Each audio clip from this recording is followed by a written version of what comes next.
Allez, go! 24 novembre 2020, nous sommes à la Airless Hut et on repart pour ce nouvel unboxing. Go!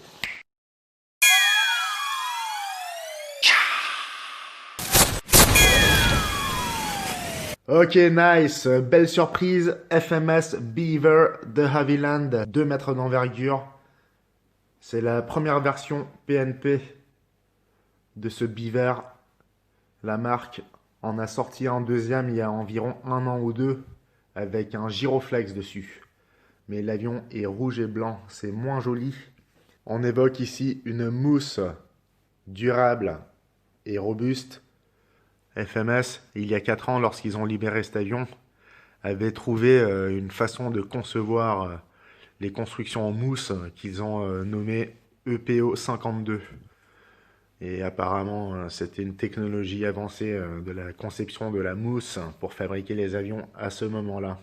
Au niveau de l'électronique, on a un moteur de 42,58 diamètre et 550 kV. Ça se compare un peu au Grand Tundra de chez Avios. Je pense que celui-ci est un peu plus lourd. Le poids en vol doit être de l'ordre de 3 à 4 kg. On emmène une LiPo 4000 mAh. J'irai jusqu'à 5000 personnellement, parce qu'il y a beaucoup de place. Certains parlent même de 15 minutes de vol. Je suis assez surpris de cette information. Personnellement, dans un premier temps, je paramétrerai la minuterie à 6 minutes. Vous avez la possibilité de mettre les flotteurs. Ils sont magnifiques, aux couleurs de l'avion. C'est autour des 80 € sauf erreur, mais il faut en avoir l'utilité. Concernant la connexion des ailes, on a ce que FMS appelle le multi-connect. Moi, j'appelle ça le easy plug. Et pour le petit détail, vous avez une LED rouge en bout de fuselage. On va inspecter le contenu. Go! Bon, bah c'est vraiment magnifique. On va commencer par le train qui, lui, m'a le plus surpris. Il est vraiment robuste et lourd comme je le pressentais. Surtout robuste. Mais franchement, j'ai jamais vu un truc pareil. Et la finition, elle est vraiment pas mal. Franchement, là, on reconnaît FMS. C'est du plastique dur, mais c'est tout moulé. C'est magnifique. Ça prend la forme du bas du fuselage lorsque vous allez installer ces roues. En parlant de roues, d'ailleurs, magnifique diamètre. On doit bien voir les 10 cm ici. Bon, stabilisateur. Donc élévateur. Robuste. Précis, on dirait. Là, on a la partie supérieure. Et ça se fixe à l'aide de 2 vis. On a la dérive ronde qu'on lui connaît à ce Beaver, magnifique. Le cerveau intégré. Nous avons 6 cerveaux de 17 grammes sur cet avion pour votre information. Très beau. Les ailes sont magnifiques. Ce noir et jaune, c'est juste splendide. C'est très original parce qu'on n'a pas beaucoup des comme ça. On a un gros aileron et un flap encore plus imposant. Sublime. Et voici la partie inférieure avec de bonnes charnières, dirait-on. Des haubans qui probablement ne servent pas à grand chose à part la décoration parce que quand on voit la fixation, je suis pas sûr que ça soit fait pour de la résistance. Le nez. Winglet, il y en a 2. On a les stabilisateurs des ailes qui viennent se mettre là devant. Les vis donc, de la tringlerie, les antennes. Celle-là notamment, elle va sur le bord d'attaque ici. Bon bah c'est magnifique, on ne peut pas faire plus simple. On va inspecter le fuselage. Bon bah voilà, grosse place. Moi j'ai des LiPo 8300 mAh. Je peux vous dire que ça rentre là-dedans. Après c'est une question de poids, mais il y a vraiment la place. C'est pour vous dire que le volume là-dedans, il est phénoménal. On a le système simplifié de connexion qu'ils appellent Multi-Connect. Les vitres, c'est du noir brillant. C'est vraiment très beau. Magnifique museau. On démontera à l'occasion pour voir à quoi ressemble le moteur de 500 kV. les attaches pour les haubans, le crochet de largage optionnel. Je vais sûrement l'installer à l'occasion parce que c'est une question que je m'étais posée avant de commander l'avion. Je ne savais pas que le Beaver pouvait être utilisé à cet effet à la base, de par sa puissance en tout cas. Donc je découvre. La petite LED, comme vous le voyez, est chromée, mais apparemment c'est translucide. On a ici l'arrière avec la petite roue qui est bien robuste. Les servos qu'on reconnaît. Et le petit câble de la dérive, il n'y a rien de plus simple, hein, c'est magnifique. Et la fameuse LED à l'arrière, franchement c'est très très bien fait, c'est FMS. On remercie la qualité du matos et de la conception. Et voilà pour ce qui est du dessous.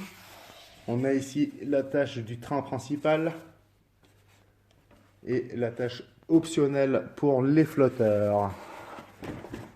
Je ne prévois pas forcément d'aller sur l'eau avec, mais les boudins sont magnifiques aux couleurs de l'avion, comme je vous ai montré tout à l'heure. Mais les skis que j'ai déjà en stock et suffisamment grands pour ce type d'avion feront très bien l'affaire. Allez, on assemble ça. Je me réjouis. C'est un beau gros bébé. Je suis très heureux qu'il fasse partie de ma flotte. Bienvenue à lui. Bon, autant dire que ça va pas être compliqué. Les vis, il n'y en a pas des masses et surtout, il n'y en a que deux sortes différentes. Les petites, il y en a 4, plus une cinquième de réserve. C'est pour aller attacher les deux élévateurs, un gauche, un droit. Et on a cette taille de vis là, pour notamment le train d'atterrissage. On a besoin que de 3 ici. Ensuite, on a une vis qui vient fixer l'avant de la dérive à ce niveau-là. Et une deuxième à l'arrière. Pour ceux qui se procurent ce modèle maintenant, n'oubliez pas que en enfilant la dérive, il vous faudra aligner ce crochet-là proprement. Et ça permettra donc la synchronisation avec la petite roue. Allez, place au stabilisateur. On vient d'enfiler la clé.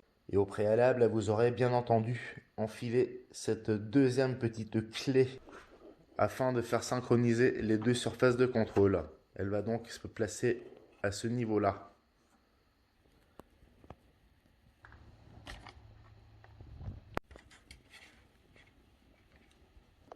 On place gentiment les élévateurs à gauche et à droite.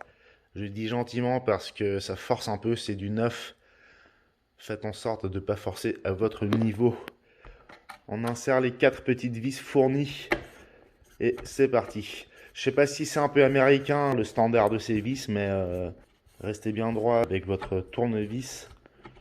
Sinon, vous risquez de déraper un peu et d'user le pas de vis. La petite tringle de la dérive arrive déjà installée. Celle qui concerne l'élévateur, bien entendu, arrive séparément et vous la montez simplement une fois que votre stabilisateur est en place. Ces petites choses étant faites, on peut se concentrer maintenant sur le montage des ailes. On remarquera la taille de la clé. Et juste avant que je fixe la deuxième, n'oubliez pas, c'est du multi-connect, donc facile à connecter, mais ça reste toutefois fragile. Le haubans, n'oubliez pas de l'enfiler de façon synchronisée, au risque d'aller buter contre la paroi, c'est-à-dire faire un trou dans le fuselage. Un véritable plaisir donc d'installer des ailes avec ce système de connexion. Il ne reste plus que 4 vis à insérer. Les stabilisateurs qui vont venir se poser sur le bord d'attaque. Je me donnerai la peine de les coller proprement. N'oubliez pas d'emmener les petites broches sur le terrain pour fixer le haubans au niveau du fuselage. Je viens de m'apercevoir à l'instant qu'il reste pas mal de vis de réserve. 2 ou 3 de plus, c'est pas normal. Et je vois qu'ici, il y a un trou. J'avoue que je n'ai pas encore ouvert le manuel. Très étonné de devoir me contenter de 3 vis uniquement. Et effectivement, le petit jeu qui est ici, il disparaît en ajoutant cette vis latérale. Je me disais bien, la finition finalement elle n'est pas si bonne, mais tout est étudié. Ça c'est du propre. Comme on aime bien. Nice. Bon, eh bien, je viens de retourner l'avion avec les ailes montées dessus, c'est pas évident, je dois vous le dire. Heureusement qu'on peut détacher ces éléments facilement pour le transport. J'ai retourné l'avion car j'ai oublié un détail qui n'en est pas un. Ce sont les winglets arrière. Ça, c'est magnifique et c'est ce qui fait le petit charme du Beaver. Ces antennes à enfiler sur le toit et qui viennent se clipper sur la clé d'aile. C'est quelque chose qui existait déjà sur le petit Beaver de chez Flyzone d'1,50 m que j'avais à l'époque. Ok, juste avant de poser le récepteur, je souhaitais prendre connaissance du moteur qu'on m'avait fourni.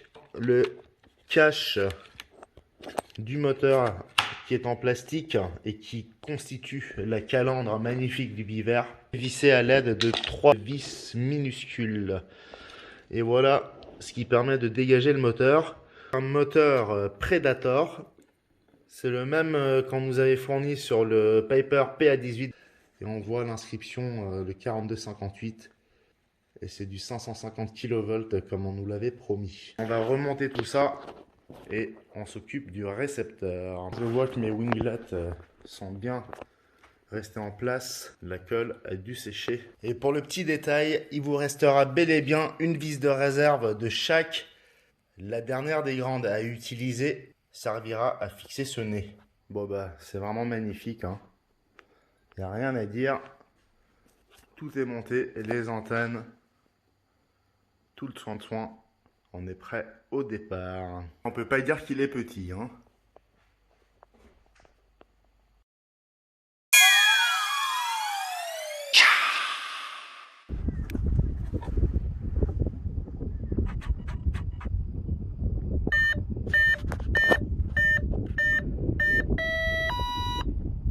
Ok, nous voilà parachutés sur le terrain. On est à peine 24 heures après le montage de ce magnifique Beaver de chez FMS, 2 mètres d'envergure. On part en 6S 4300 mAh. Je m'y attendais pas, mais il y a pas mal de vent malgré le beau soleil. On va voir et j'espère que ce maiden se passera bien. RLS69 RC, merci pour le visionnage.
Magnifique knife edge.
Allez, full flap enclenché, on voit la réaction, il remonte un peu.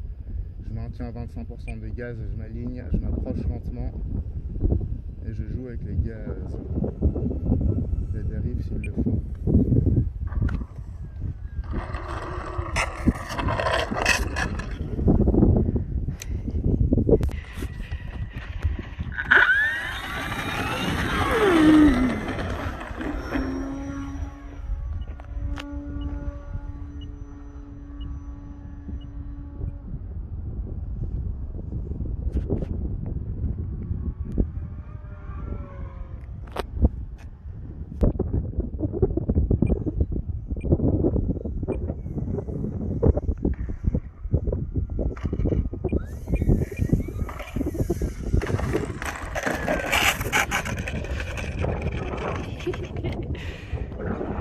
Wow, pas évident, j'ai quand même été bousculé à l'atterrissage. En tout cas, c'était magnifique, super maiden flight malgré le gros vent. Merci à mon frérot pour la caméra. FMS Beaver 2 mètres, 6S 4300 mAh, belle résistance au vent. C'était vraiment nickel. Ok, juste un petit test. 5 minutes de vol, il reste 62%. J'ai fait un peu moins de 5 minutes effectives sans trop mettre les gaz. Après 4 minutes et demie de vol, il me reste 62% sur une lipo 4300 mAh. Restez accrochés, abonnez-vous, cloche de notification et pouce en l'air. A bientôt. Mon frère tremble tellement il a froid.